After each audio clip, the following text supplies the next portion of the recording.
Huzurabad MLA పాడి కౌశిక్ రెడ్డి ఆటోలో ప్రయాణించారు. Assembly వరకు ఆటోలో వచ్చి ఆటో డ్రైవర్లకు మద్దతు తెలిపారు. రాష్ట్ర ప్రభుత్వం ఆటో కార్మికుల సమస్యలను పరిష్కరించాలని నిరసన వ్యక్తం చేశారు. కాంగ్రెస్ ప్రభుత్వం ఆటో కార్మికులను రోడ్డు మీద పడేశారు అని ఆరోపించారు. కార్మికులకు ఇస్తానన్న 12,000 రూపాయల ఆర్థిక సహాయం వెంటనే విడుదల చేయాలని డిమాండ్ చేశారు. వీధిన పడ్డ ఆటో కార్మికులను ఆదుకోవాలని కోరారు.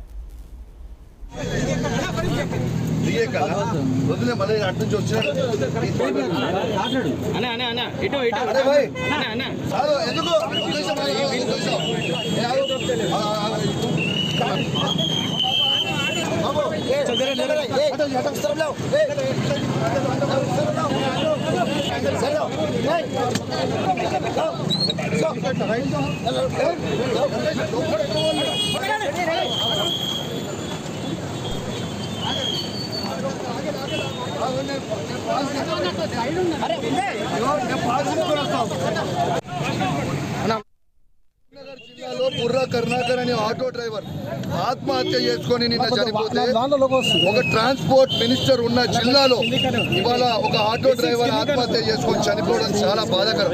ఇవాళ నా హృదయం కదిలిచ్చింది. ఎందుకంటే మా కరీంనగర్ జిల్లా నుంచి ఒక ఆటో డ్రైవర్ ఆత్మహత్య చేసుకున్నాను.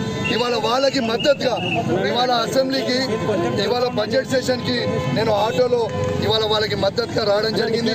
ఇవాళ నేను ఒకటే కోరుతా ఉన్నా, ఈ ప్రభుత్వం ఎందుకు ఆటో డ్రైవర్లని ఆదుకుంటలేదని నేను అడుగుతా ఉన్నాను.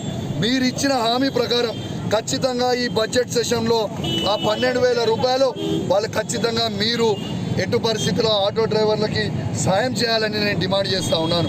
ఎందుకంటే ఈ 10 రోజులలో ఇవాళ మీరు 10 రోజులు దాటేస్తే మళ్ళీ తర్వాత ఎలక్షన్ కోడ్ అంటారు. మీరు దీనికి స్పందించారు కాబట్టి నేను ఖచ్చితంగా ఆటో డ్రైవర్ల పక్షాన కోరుతా ఉన్నాను. ఎటు పరిస్థితుల వాళ్ళకి మాత్రం మీరు ఈ 12,000 రూపాయలు మీరు ఎలక్షన్ హామీలు ఏదైతే ఇచ్చారో వాళ్ళకి మద్దతు ధర వాళ్ళకి ఆ 12,000 ఇవ్వాలని నేను డిమాండ్ చేస్తూ ఉన్నాను. ఇప్పటిదాకా దాదాపు 21 మంది ఆటో డ్రైవర్లు ఆత్మహత్య చేసుకోవడం చాలా బాధాకరం అని చెప్పి